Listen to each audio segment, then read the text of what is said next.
You get in this cycle of, I know that satisfaction is possible, but in a couple more steps, I'll be there. And that's something that, really didn't stop post-military. For a lot of your listeners in endurance sports can sort of feel like that too. Like I'm on the cusp of considering myself a good bike racer or a good runner. Once I get this done, I'll be able to look at myself and say, like, I'm an accomplished X, Y, or Z. For me, if I'm being honest, like I still sometimes get in that headspace of like, okay, this year I'm going to do this and I'm going to get this time. And then at that point, I'll know I'm fast or whatever. That started in the SEAL teams. I think just being under the impression that, you got to just get to the top of this mountain and then you'll acknowledge yourself. Ben Davis served a decade in the United States Navy SEAL teams and is the executive director of the Veterans Outdoor Advocacy Group, aka Vogue. Vogue is a nonprofit that works to enable access to outdoor adjunct therapies for all veterans. Ben completed numerous mountaineering endeavors in the later years of his service and now lives in Colorado's Front Range with his wife and 2 daughters. Ben has competed in some of the most challenging mountain bike and ultra running races on the planet, including the Leadville 100 mountain bike race. In addition to a busy career in tech, Ben is also a cycling and endurance sports coach for Boundless Coaching, specializing in marathon and ultra distance mountain bike racing. Yes, Ben has done a few things in life and sport. And as you'll hear in this interview, there's a lot more to him than his CV. I really appreciated what Ben had to share about what he has and hasn't discovered about himself and his identity through all of the ways he's continually pushed himself to go further throughout his life. You can learn more about Vogue and Ben on Instagram and at vogue.org. That's voag.org. You can find those links, as always, in the show notes. Choose the Hard Way is a podcast about how doing hard things is fun. Please hit subscribe, rate the show 5 stars on Apple Podcasts or Spotify, and share this episode with someone who likes doing hard things, because hard things are fun to do. Go to choosethehardway.com to sign up for the newsletter. And if there's someone you think would make a great guest, please send me a note at choosethehardway@gmail.com or at hardwaypod on social. That's actually how Ben ended up on the show. Thanks so much for that recommendation, and let's keep them coming. One of the things that I'm curious about, Ben, so I know that your father was a professor, and I've read your bio. Obviously, you grew up, at least in your bio, the activities that are mentioned are like, hey, I grew up whitewater rafting and climbing. I'm curious if you remember the first time you actually went out and did one of these outdoor activities, and what did that feel like for you? Yeah, so my dad's brother, half brother, is my uncle, actually was an alternate in the Atlanta Olympics for whitewater K1. So he was a very accomplished kayaker and lived in Knoxville. And so I bet I was 10 years old, and he came up to visit and said, well, why don't we go? I have to train. I mean, I think he would train every day, basically. And so I have to go do my workout. Why don't you, Ben, will you just come with me? And so we went, I think it's called Kanawha Falls, is in south of Fayetteville, West Virginia, like New River Gorge area.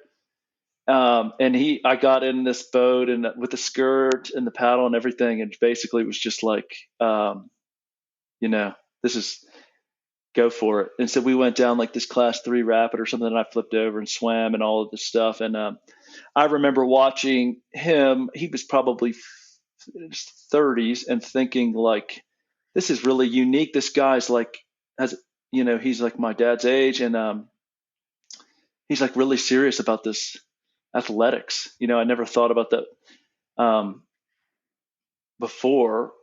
And, he was really fit and, took it really seriously. And, I remember that. I was probably 8 or 9 or 10 or something like that, and thinking like, oh, maybe there's a way, maybe sport doesn't stop at age 18, and I remember being really scared like this, kayaking is I think it levels out with the rest of outdoor sports once you've kind of figured it out, but the barrier to entry is pretty steep. I mean, you got to get in there and, flip over, and you got to learn how to roll and all this stuff. So I remember like having a lot of respect for the river and thinking like, oh man, that's pretty. Not only does it require all this fitness, but it's kind of scary.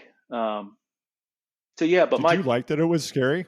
yeah, yeah, I did. I mean, I remember thinking like, oh, this is, maybe some connection to like the natural world. Like, you have to have kind of respect for this, the river, basically, or really you could die. Sort of the same, I guess, why people, are drawn towards mountaineering. I mean, you kind of have to. It's you have to have respect, for the mountains, and it's not something that you can. If you get too ambitious or you don't manage risk, it's going to bite you. And I was definitely attracted to that. Same in climbing.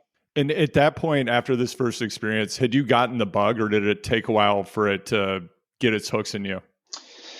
Well, so from there, I pursued wrestling. In Natural transition, oh kayaking to oh wrestling. man, there's dime a dozen out there.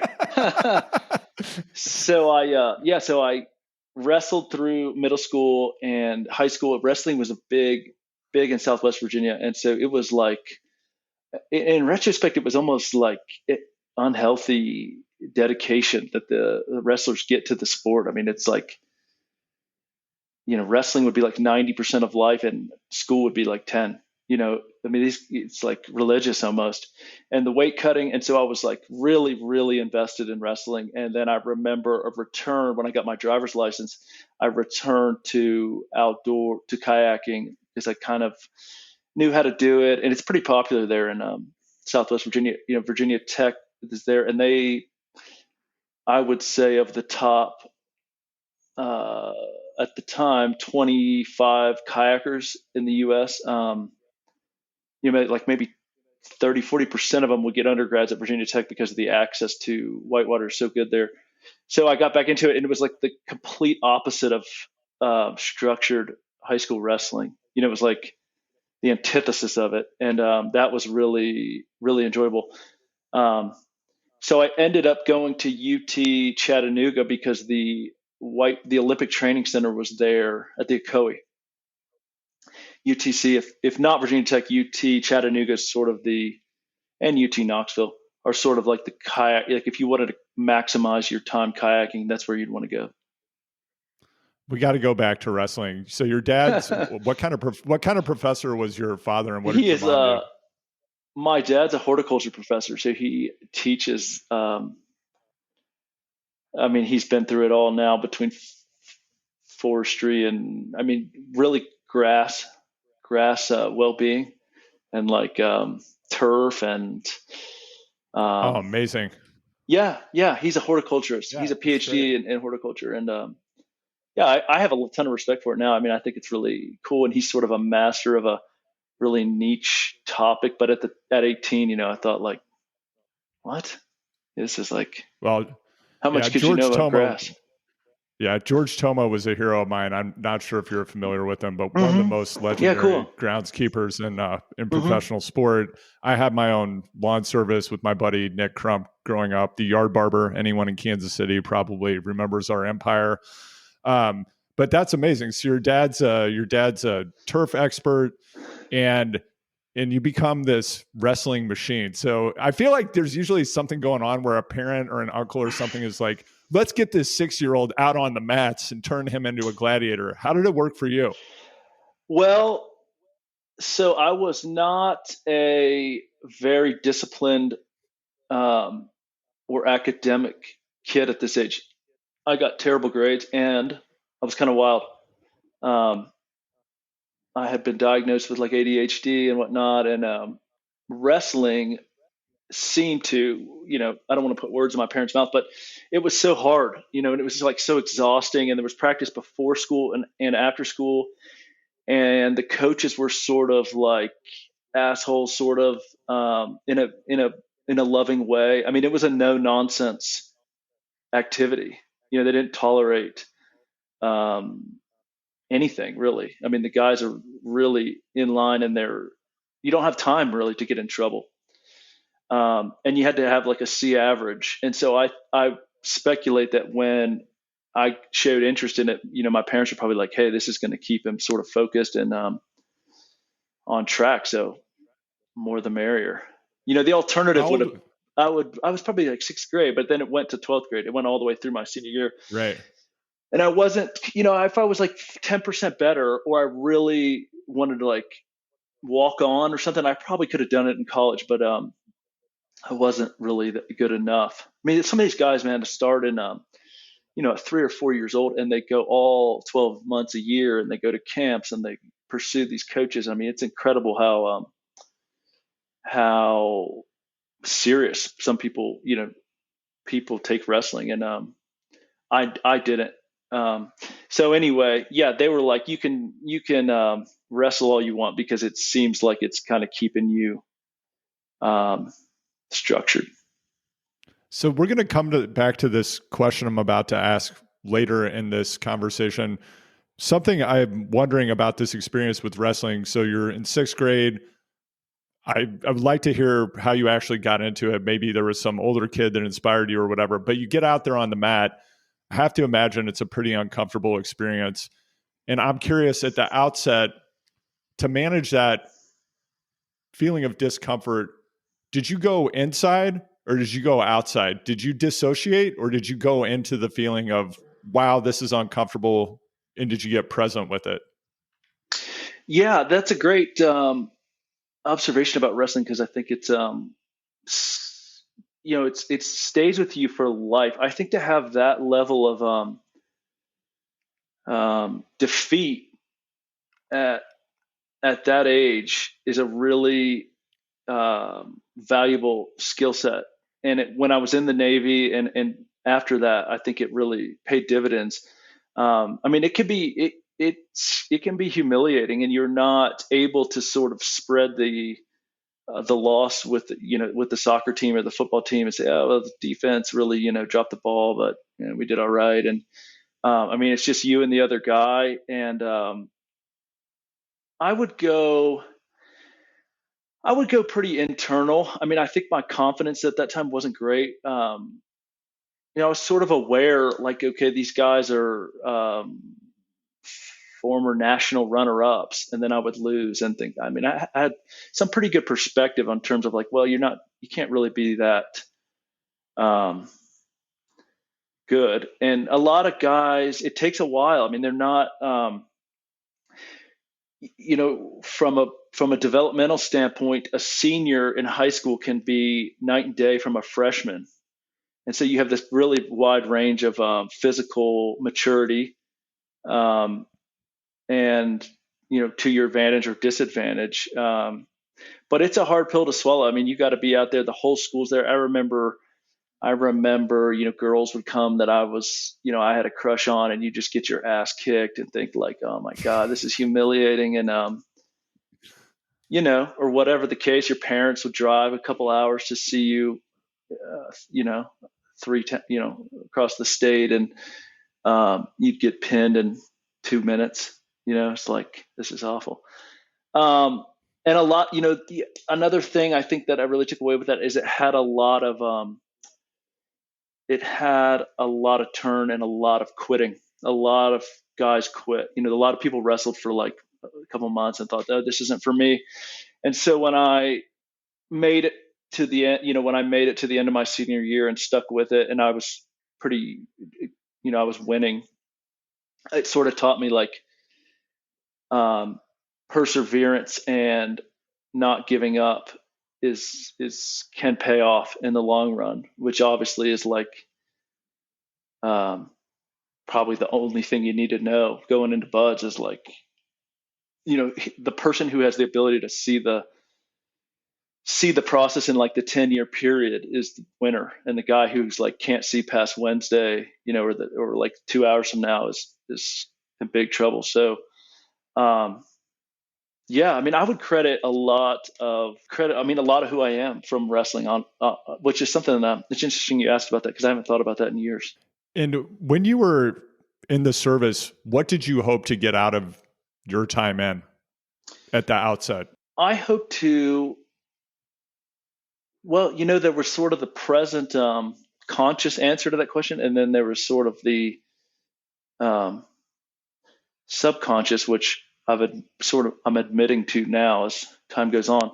At the time, I was frustrated, and I was sort of over being like a loser. I thought I can't graduate from undergrad in 4 years, and I can't really get good grades, and my I've sort of not been successful at anything but sports, really. Anything that my parents want me to succeed at, and the military was like a fresh start. I thought it would be like I could clean the slate, and I could redefine myself as a success. And certainly, if I could go through, if I could become a SEAL, it would be like undeniable that I was incapable of success in a hard, something that's kind of internationally recognized as hard. Looking back, I think that's once buds ended and on to deployments and stuff. I think it sort of was like I wanted to affirm that I could do. I had what it takes. I think that I was. I don't want to get too deep on you. I think a lot of young men see the military as a way to find out if they are brave, if they are competent, if they're strong, if they can handle combat. And yeah, I think now looking back, like all those things were true for me. I mean, I didn't. It was sort of like an identity pursuit, and then also I was trying to look at sort of like what my peers in this southern sort of Greek life infested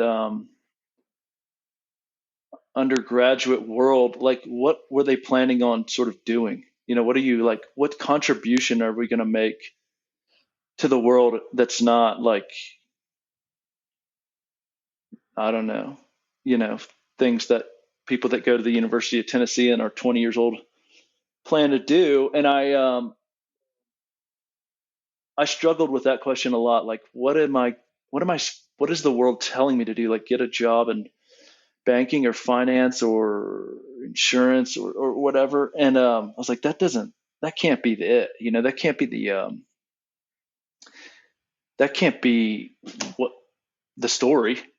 And being a SEAL definitely would be the story. Like, oh, well, at least even if I do it for 5 years, it's like, oh, at least I did, at least I shot for the stars and like tried to contribute something to something. And so that was a lot of it for me. Like, I can't just go on and be I don't know, in business or whatever yet. Maybe I will arrive there and later in life, but I got to try something hard. And at the time, SEALs were like getting a lot of basically like the war in Afghanistan and Iraq were like becoming stale in the American public eye. They were like, what we got to get it. What are we doing? We're on year, this would be like 2009. We're on year 6. Like, is this going to end? And sort of one of the going ideas, and was getting a lot of momentum, was like, well, what we'll do instead of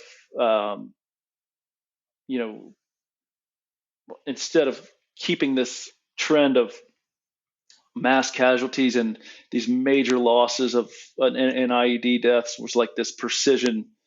We're gonna chop the snake's head off with these like night warriors of the darkness. And I was like, man, that's really interesting. That's really cool, because my previous idea of like joining the military was like what I like, oh man, I'll just be in the ranks and in this truck and maybe get blown up and do what my superior tells me. And then I was like, oh, maybe there's this sort of more complex sort of surgical way to go about it. And then I was like, oh, that sounds a lot more interesting. When you experienced war, how did the reality of it map to your notion of what it might be like? It was underwhelming. it was something that I sought very, uh, very passionately. It was something I really, really cared about. When I finally got into the teams, the I had missed sort of this Afghan. I was sort of like 10 minutes late to a generation that had really been employed heavily for 7, 8 years and had suffered a lot of loss and had really um, been effective in the war on terror. And my generation was sort of like we were just like a minute late. Is sort of how I felt, and so um, it wasn't really guaranteed. Like, oh, we're going to go and um, just do mission after mission after mission after mission, and like things sort of got complex and different strategies. And hey, we want to power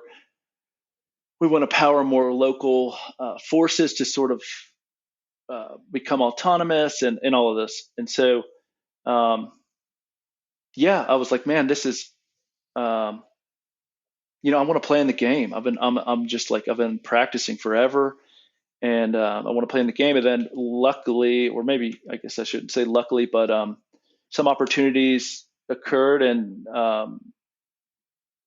some combat was seen, and it was just, yeah, it was underwhelming. I mean, I think I placed it on this pedestal of sort of this badge of this, this thing that I had to do to be like a legitimate SEAL, or like to be, I'll be in the club after that. And then nothing, nothing really. And it's a really, combat is a really, um, it's something that I think the mind is going to like sort of inspect for a long time. A lot of decisions are made in like 2 or 3 seconds, and then sort of thought about for 10 years. Um, and so it's a heavy experience, and I think a lot of people, um, there's been a lot of pain in that process of sort of, I should have done this and I should have done that. And so I try to sort of now, talking to guys, I try to sort of diffuse um, that sentiment. Like, all of service is like war, like combat, and like, were you part of it? And these people don't know what they're talking about, and these people do because they did this and this guy did that, and it's just, yeah, I don't think that's productive, really, and it causes a lot of people a lot of pain.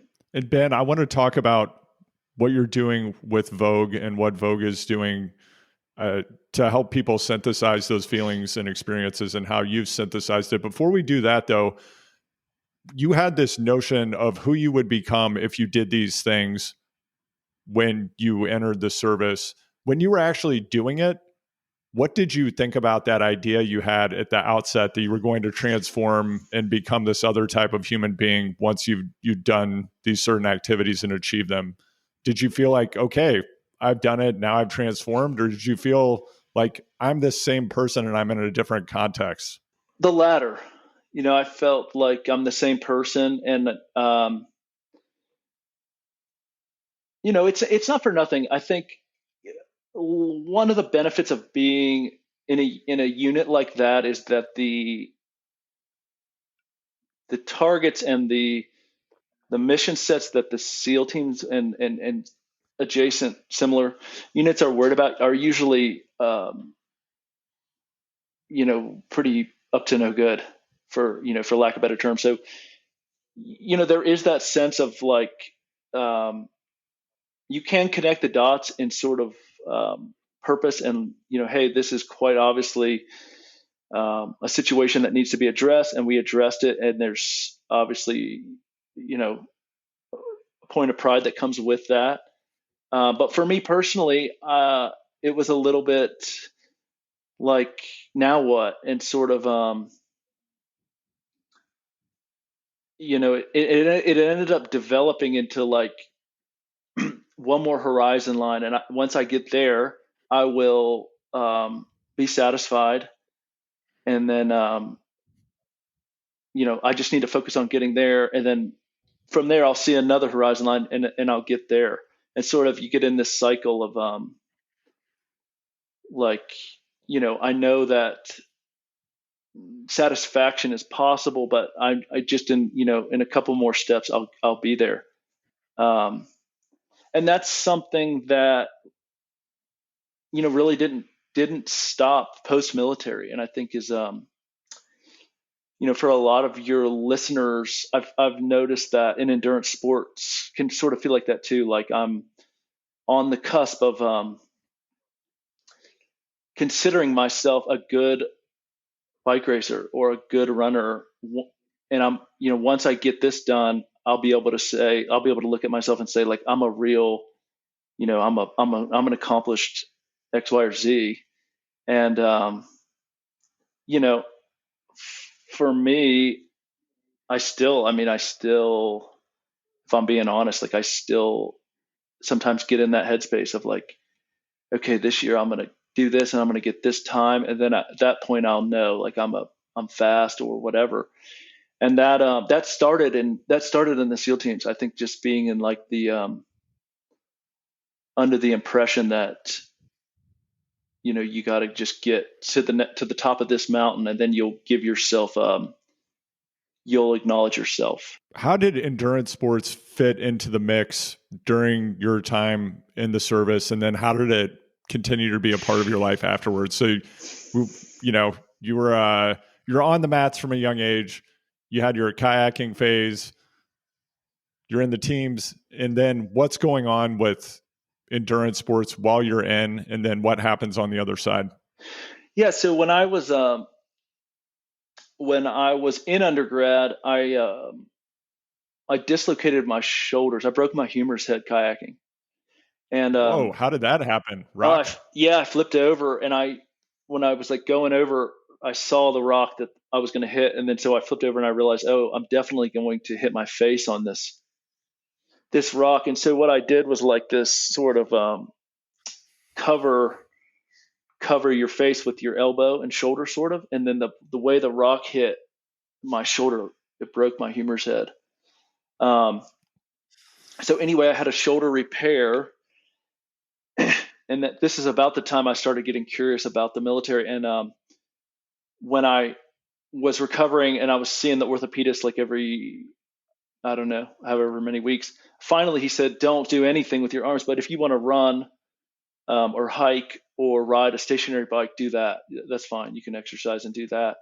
And so I started running a ton, and then it went up from, I started just doing longer distances. And then I realized to like get accepted into the Navy, I had to get in like really good shape. And I was like, oh, I already like running. And so, Yeah. yeah, it all kind of worked. It all kind of blended together. And so I did a couple half Ironmans and whatnot in that year that I was waiting to go to the Navy. And I thought that, it was That's casual. Yeah, I was into it. I thought it was cool, and I thought it was like two birds with one stone, because I was like, if I don't want to race, I just have to do this on my own to get prepared to join the Navy.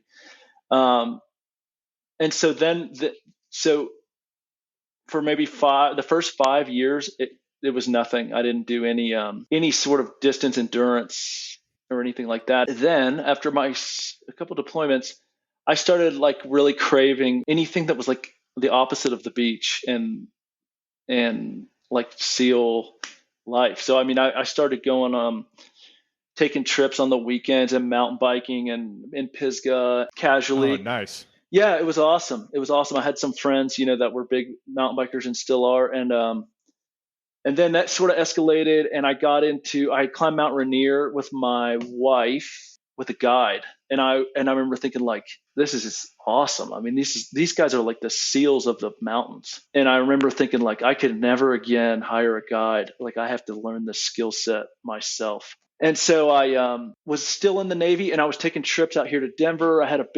We did like Long's Peak in winter and got our totally got our asses kicked. I mean, we could have been killed. We had no idea. I mean, you gotta please say more. Like, don't tell me. You can't just, you know, you mentioned earlier, like I could go deep, but I'm not good. Ben, this is the podcast where you go sure. deep. So, all right. So yes. tell me about almost getting killed on Longs Peak.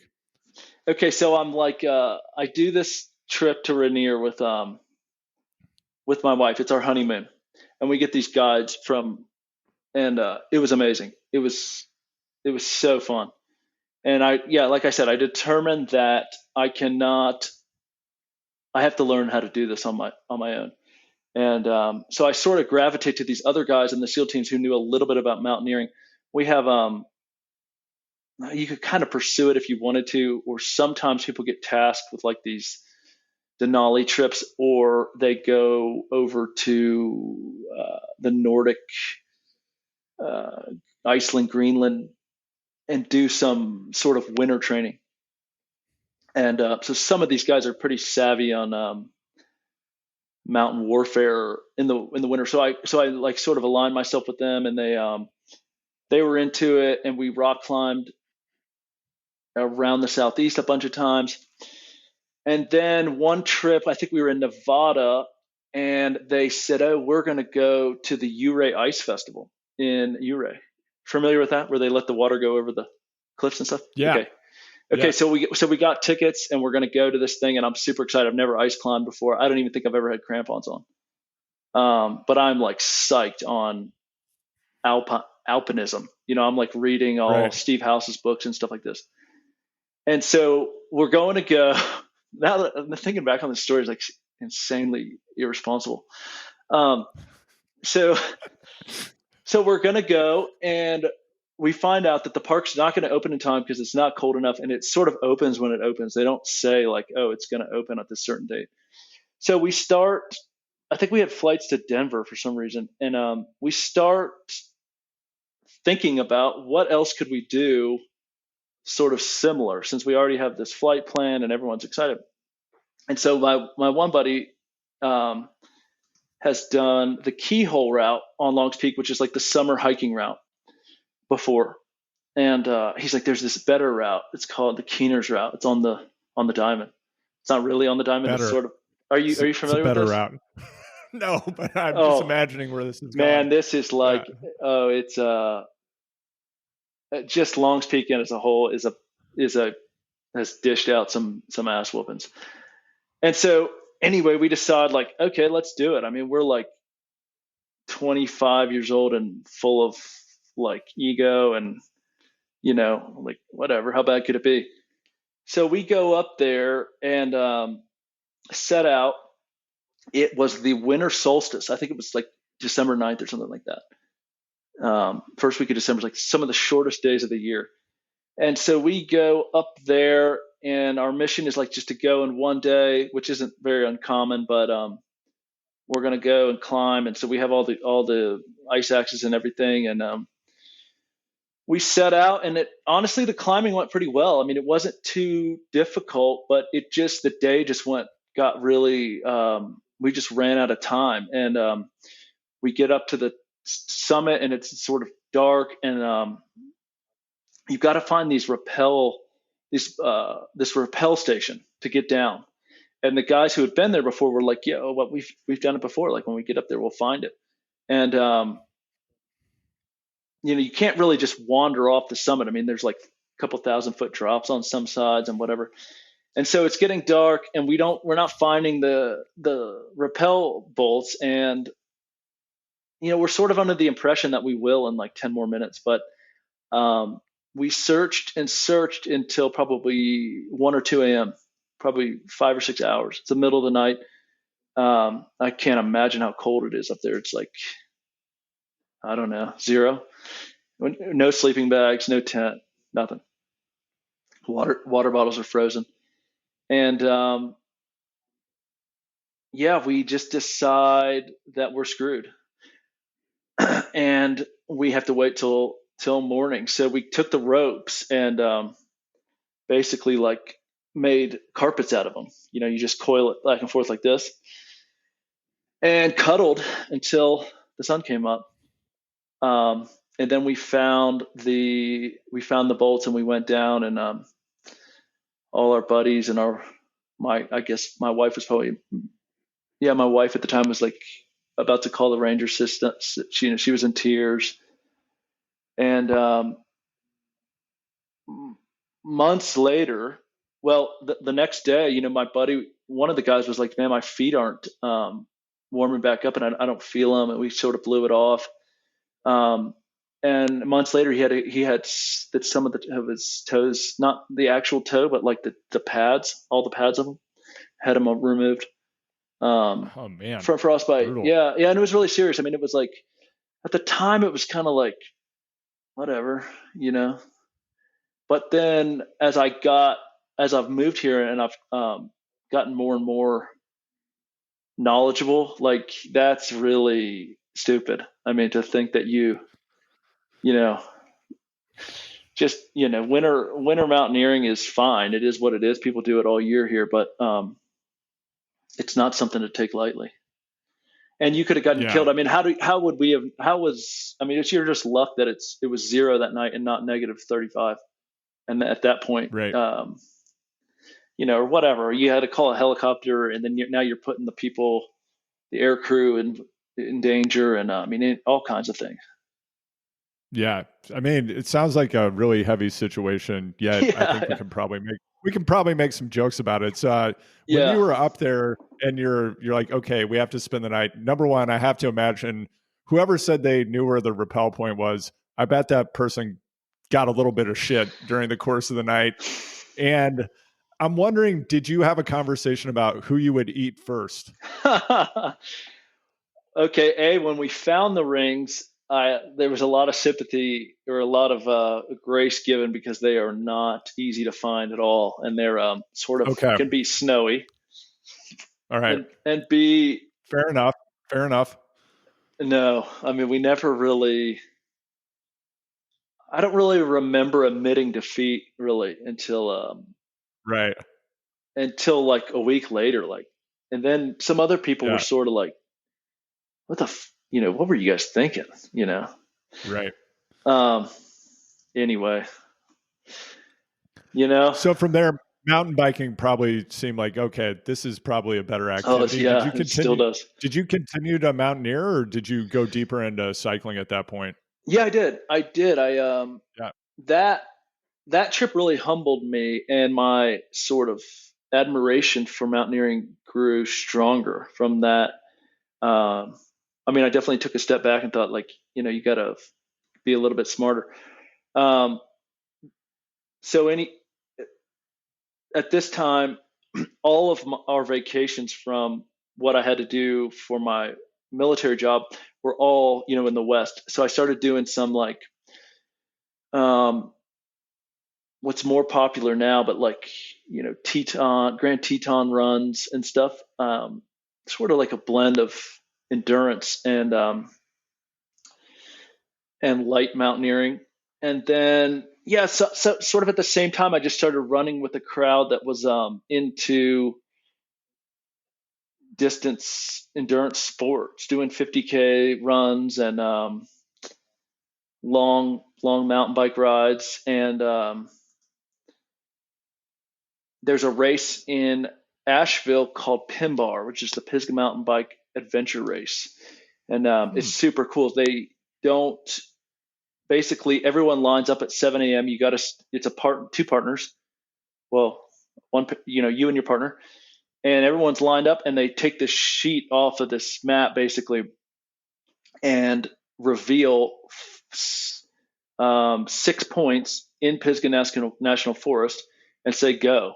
And so you and your buddy have to go get the first person to come back with 4 of them wins, or you can get 5 and subtract 1 hour from your time. And it's not as easy. It's sort of like knowing the trails, or knowing like, oh, we're going to go up here and connect over here is like um, part of it. So it sort of plays into like a local scene. And I was doing this race every year, and I would mountain bike like 3 times in preparation. But I would never not go. And another cool thing about this race is it's sort of like cruel in that it's sometimes like 50 miles and 5,000 feet of climbing, and then the next year it'll be like 100 miles and 10,000. And there's no indicator of like this year we're really going to kick your ass and or not. So you never really know what you're getting into, and it's such like there's such a dynamic between you and your partner, and like not arguing. Oh, it's so cool. So I was doing that. Can you use a GPS when you do this? This sounds like an alley cat bike messenger race. I don't know if you've ever done one, but it's very similar. Like you get a list of checkpoints, you got to decide how to get there, GPS or not. No, there's no orienteering or any sort of like finding. It's very at the intersection of Willow Creek and Fox Trail is point one. Go there. They're not like out in the woods or anything like that, like some of these orienteering races. So it's a speed race. Did you have to ride Squirrel Gap at all? Yeah, all the time. Okay. All the time. Okay.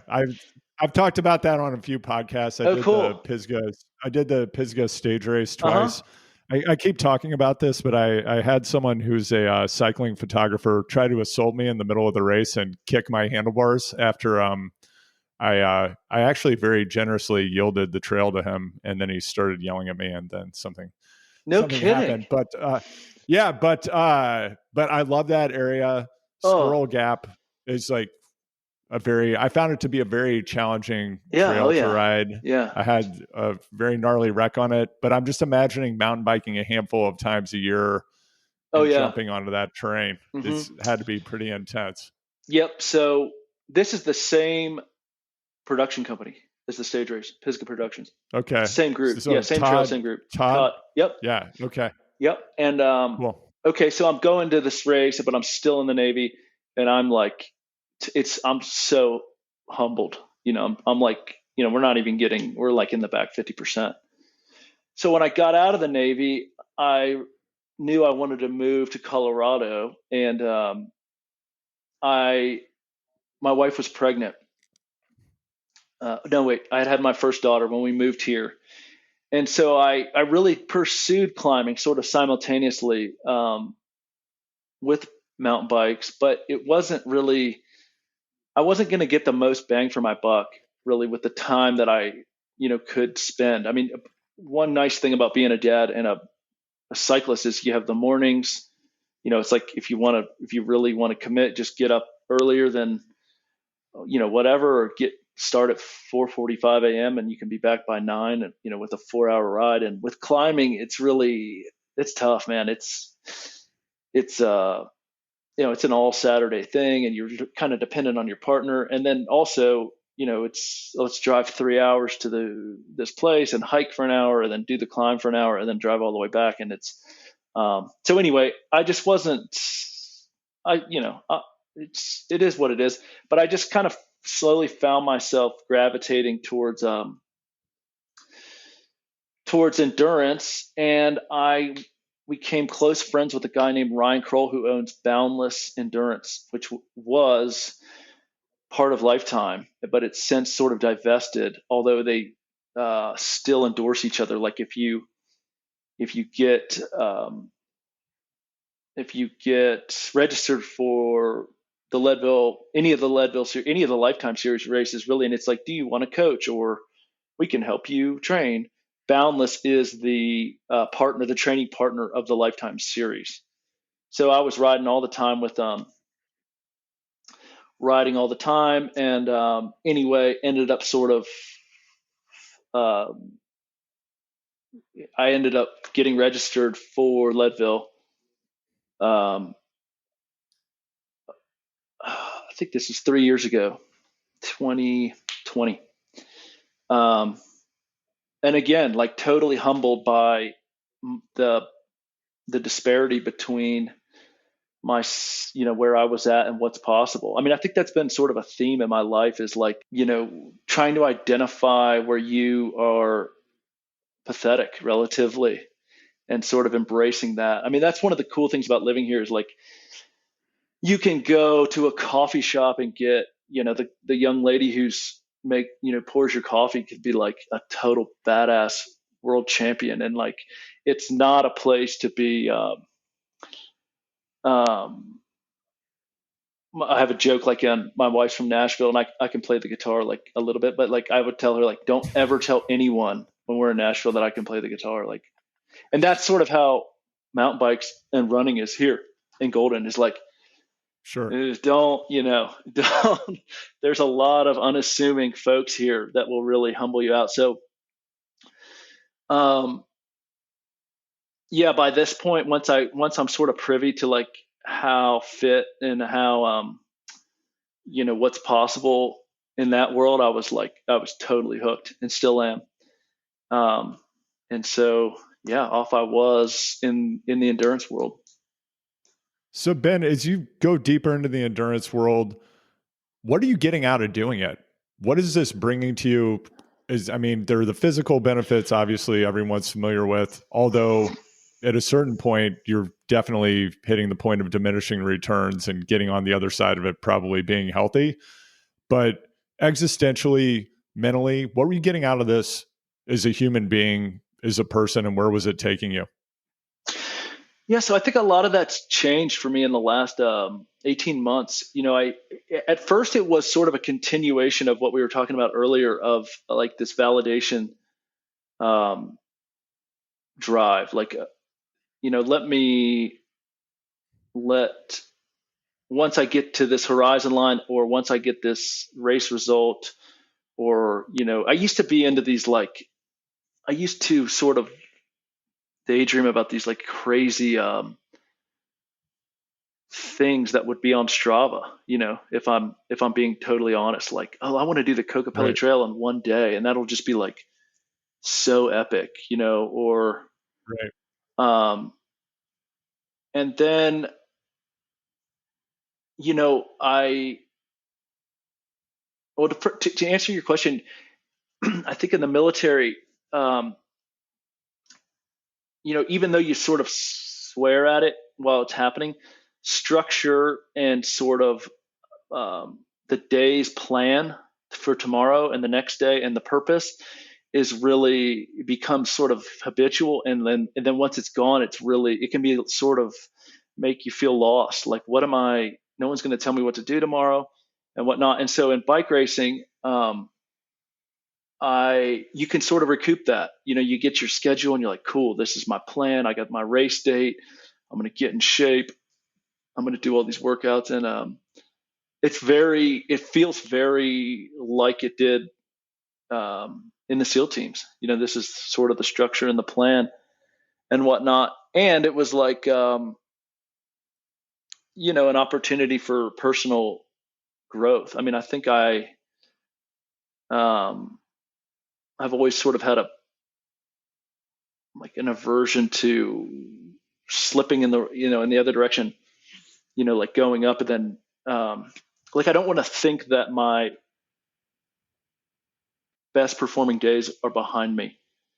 In retrospect, I feel like a lot of that's what I was getting out of bike racing. Like, oh, I'm a little bit better than last year. I'm a little bit better than last year. But when my second daughter was born, I had a big, my wife was like 8 months pregnant, or maybe 7.5 or whatever. And she had sort of endorsed this big like backcountry ski trip. And it was going to be like sort of the last thing to do. And then we were going to have the baby. And then, you need to be around for a couple weeks or months. Um, That's what I hear. Yeah. yeah. Are you expecting? No, I've got kids too. I think, yeah, Oh, you got to oh, be around, man. oh, Yeah. yeah. I wanted to watch my words. I don't want anybody to message me and Yeah. say like, anyway. So Yeah, totally. basically, my wife, the pregnancy was going well, and I was like, oh, I want to do this thing, and it was in COVID, and the logistics of this ski trip got, like, my buddy's flights or something, or the place we were going to stay got um, just destroyed, and so I didn't Right. go. And then we had the baby, and then I was home. I didn't do anything for a couple months afterward. Um, and it was really an eye-opening experience, because I found myself um, sort of unhappy, and just like it became obvious to me that my ego and my being was being propped up by these events, and like I'm just a person who's skipping along from epic bike ride to mountain climb to, and then, like I'm the act of accomplishment is just sustaining the interim until the next accomplishment, and the interim is painful. And it was a hard time. It was a really hard time. And it really opened my eyes to maybe we need to focus on the being. The being needs to be more enjoyable, and maybe it's the process than not the race day or the whatever. And yeah, so it wasn't, that's not something you can snap your fingers and be like absolved of that. But that's now, I try not to romanticize and sort of put on a pedestal like these epic, you know, kick your ass days, and just think like, oh, it's the process of, it's the life spent in the sport is more than it is the accomplishment. And I think I've had to really invest in my interest in some things that are not sport and are not physical, or wouldn't really, don't go on Strava. Which is sort of ironic that I'm thinking through this with you. But yeah, I mean, there's a lot of things in life that are hard, that aren't physical. Relationships are hard, and writing profound ideas and it's hard, and tons of stuff that I never, probably, coming out of the military it was just so like cognitive accomplishments weren't really favored in the way that physical ones were. And right. Yeah, that all sort of came to head, I think, when my second daughter was born. It was sort of like, man, my what am I, 12 years old? Like I'm just my whole, I'm just like skipping along from mountain bike ride to mountain bike ride. No, that really resonates, Ben. A couple of words that I jotted down as you were talking, because what you're describing really resonates with me. There are a lot of different ways to look at sporting pursuits or physical activity. One way to look at it, and I think what a lot of people experience, is this lens of going for like bigger, longer, placing higher. And I think within all achievement, there's this tension or dichotomy between wanting to do your very best and having to have a positive mindset and being highly organized and disciplined to do that, coupled with you do have to have some level of dissatisfaction with the status quo and aspiration to do better, or you'd just be sitting on the couch eating potato chips or whatever, right? And similar to what you've described, something that's happened for me over time, and I think a lot of it has to do with having children, and for me personally, realizing the area where I needed to develop the most as a human was my ability to be present and undistractable, and to compartmentalize things that don't really matter and to focus on the things that matter the most. And what happened for me over time with sport, and I was never a professional athlete or anything, but it's been an important part of my life for 30 plus years. And to me, it became about what happened while I was doing it, and everything disappearing and being fully present to the moment. And it providing that organizing mechanism. Because when I think about it, even if I'm doing a really brutal interval session or I'm going and doing a race, that's actually, Ben, that's the easiest part of my day. Everything else that I do is way harder, because I know if I follow, like you described, if I follow the training, if I do what my coach tells me to do, it's going to work. I'm going to get faster. I'm going to be able to have a good performance if I can manage some other factors. Almost nothing else in life is like that. And I think that's why sporting activities, physical performance, and particularly endurance sports, it's really seductive. But if you get sucked too far in that direction, then it actually, I think, becomes kind of counterproductive if it just becomes about chasing status or validation. Because, as you know, you've been in some of the highest consequence, highest stress environments a human can be in. And it's also the case in professional sports or any domain of life. If you just like look around a little bit and you spend some time with the people who are the very best in the world, which I've had the opportunity to do, and I know you have as well, you start to have a little bit of perspective on where you're at. And for those people, they've got other domains of their life where they're not the very best, right? So it's all, yeah.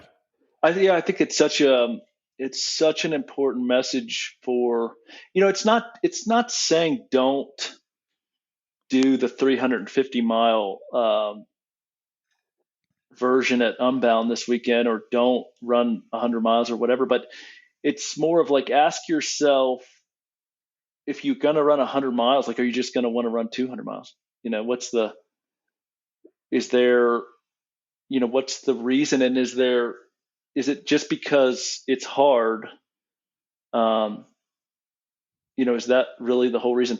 I was listening to Ben Delaney and yourself, and the way he talked about, the sort of feeling vulnerable with his YouTube videos and stuff, and the opportunity for people to get on and comment and just, is somebody going to rip me up, and thinking, dude, that's hard. You could ride your bike as much as you want. And, you're, like you said, I mean, almost not totally, but bike racing is a sort of a bunch of inputs, and it produces an output. And as long as you know what the inputs are and you have the discipline to put them in there within reason, there are, genetics and different body types, but you're going to get the same output. But like, that's becoming what he's doing, or, what a lot of people are doing in life that aren't,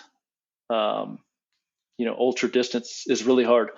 And I'm not saying, I just think it's healthy. It's been healthy for me to recognize both, and not put my whole self-worth in like, whatever, FTPs and super long distances and stuff like that. And Ben, if you could talk a bit about the work that you're doing with Vogue, and what are the benefits that getting outdoors, being in these environments, being in a team, what does that bring to people who have left the service, and what do you hope to achieve with this work, and what does the team hope to achieve? Yeah, so Vogue is the Veterans Outdoor Advocacy Group is a 501c3 that is focused on expanding the optionality that veterans have in their mental health implementation options through the VA or otherwise. So, our focus is, you're a veteran, you're going through whatever you have to do to, whatever mental health treatment you were going through at the VA, and that care provider has a more diverse list of options than they currently do today. We focus on the outdoor recreation therapy side of it, but we're not implying that that's it. So these are anything that would expand the different options that veteran would have and that care provider could provide. We promote. So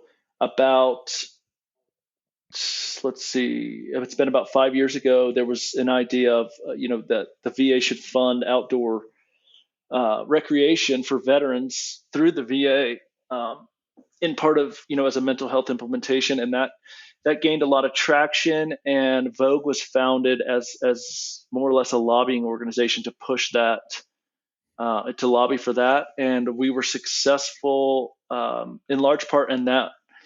The Compact Act, which was passed in 2020, established a task force that would further examine the efficacy of veterans in the outdoors.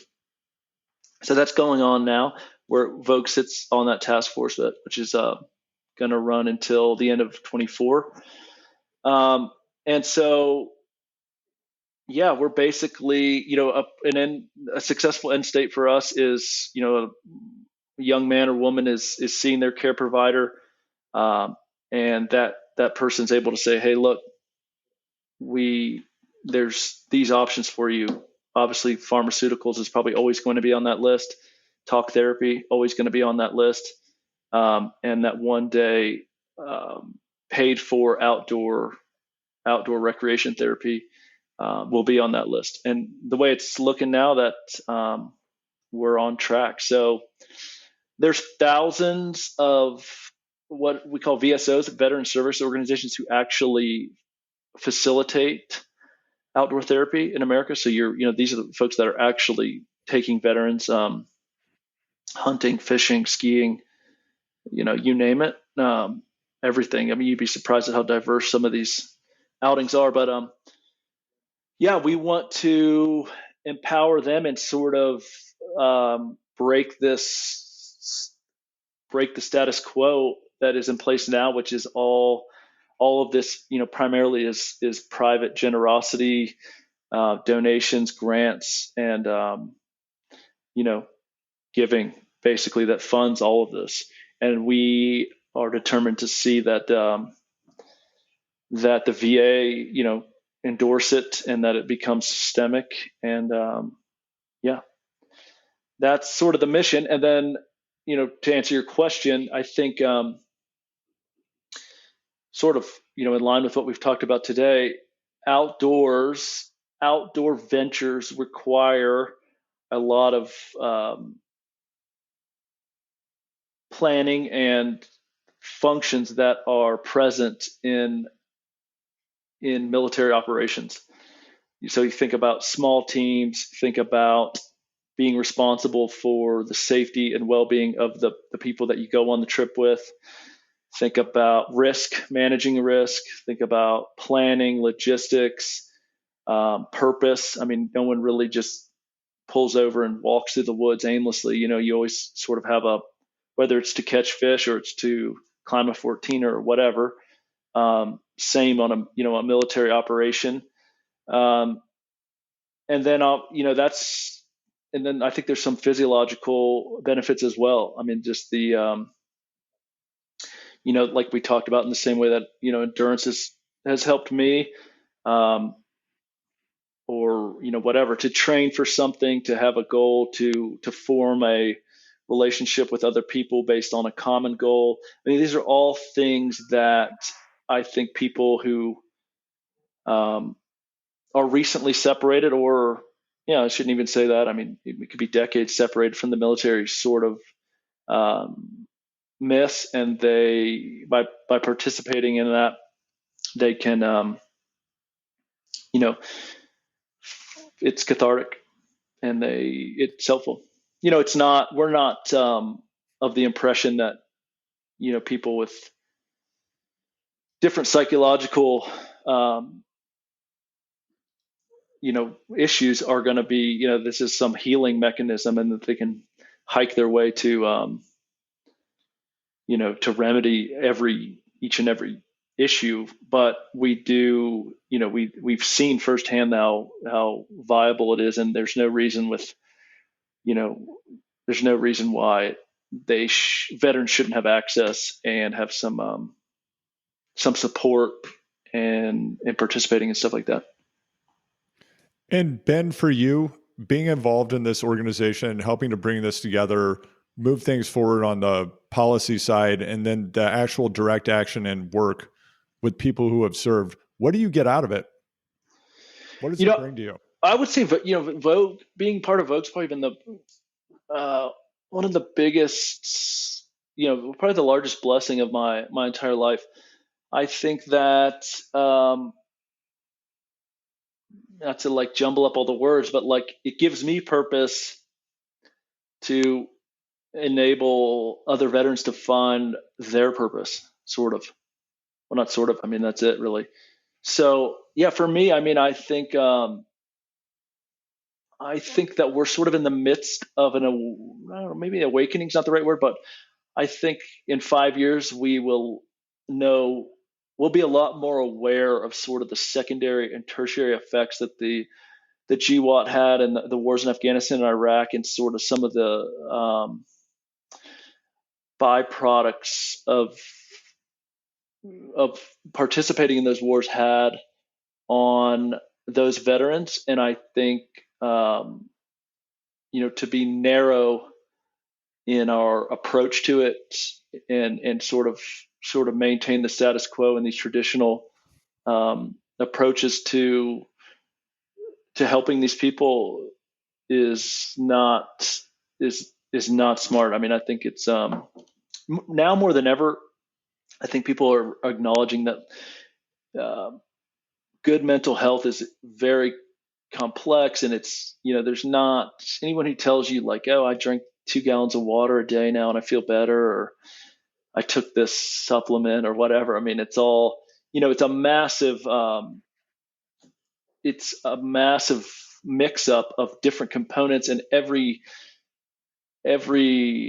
instance of PTSD or what have you is unique to another person. And we're sort of on a in chapter 1 or 2 of realizing that. And to be part of the response to that has been an enormous blessing. I mean, it's super enjoyable. I wish it was something that I could spend 100% of my time on. And Ben, what's next for you with Vogue? And do you have an event on the horizon that you're training for? I am running the Silver Rush 50 miler in 5 or 6 weeks. I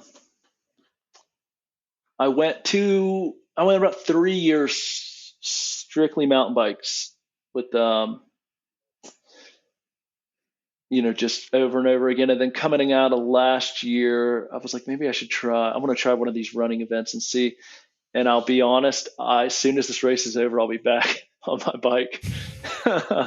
It's, I don't know, maybe I shouldn't say that till the race comes.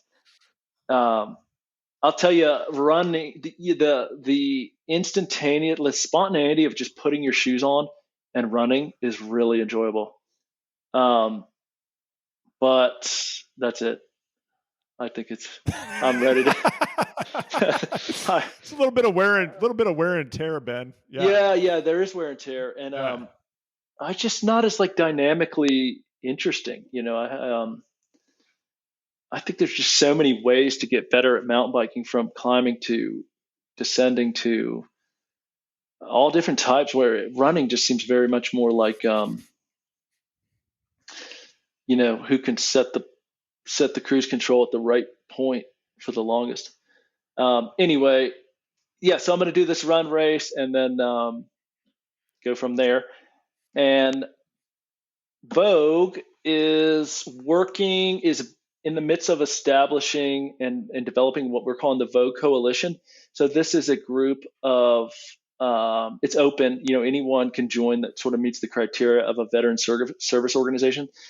These are groups that are really the lifeblood of the movement, that really are invested, they're taking folks out and delivering the outdoor therapy on a daily basis. And so what we want to do is sort of aggregate their pain points, issues, problems, and leverage some of the relationships we made in DC, so that we can sort of speak for the whole, and enable them to be as effective as they can. And then also, it's obvious that once this change happens and the VA is open to financially supporting these trips, they're not just going to write checks to whoever. They're going to want some sort of accreditation and some sort of validation that they're sending the patient to quality for quality experiences. And so working, with the coalition to sort of establish what that looks like, best practices, and so that once this change happens, sort of the that industry, if you will, is ready to receive, ready to go. So that's what we're focused on now. Awesome. And all you have to do is get through this 50-miler injury-free, and then you can do the rest of it. So if people want to learn more about Ben, you want to learn more about Vogue, we'll have links in the show notes so you can go deeper. Ben, thanks so much for being here today and for sharing these stories. Really appreciate it, man. Thanks for listening. Find Ben and Vogue on Instagram and at vogue.org. That's voag.org. Those links, as always, are in the show notes. I make this podcast free to encourage more people to have fun doing hard things. Before you go do something that's hard and fun, please take a moment to rate this show 5 stars on Apple Podcasts or Spotify. Leave a positive review and share this episode with a friend. It really does make a huge difference, and I truly appreciate you taking a moment to hit pause and go do that. Choose the Hard Way is a Big Truck production. Anthony Palmer at Palm Tree Podco is the producer and editor, and Emily Miles is head of digital and marketing. Jeffrey Nebellini is the world-renowned designer behind our brand identity and the Choose the Hard Way logo. The content for this show is created by me, Andrew Vance.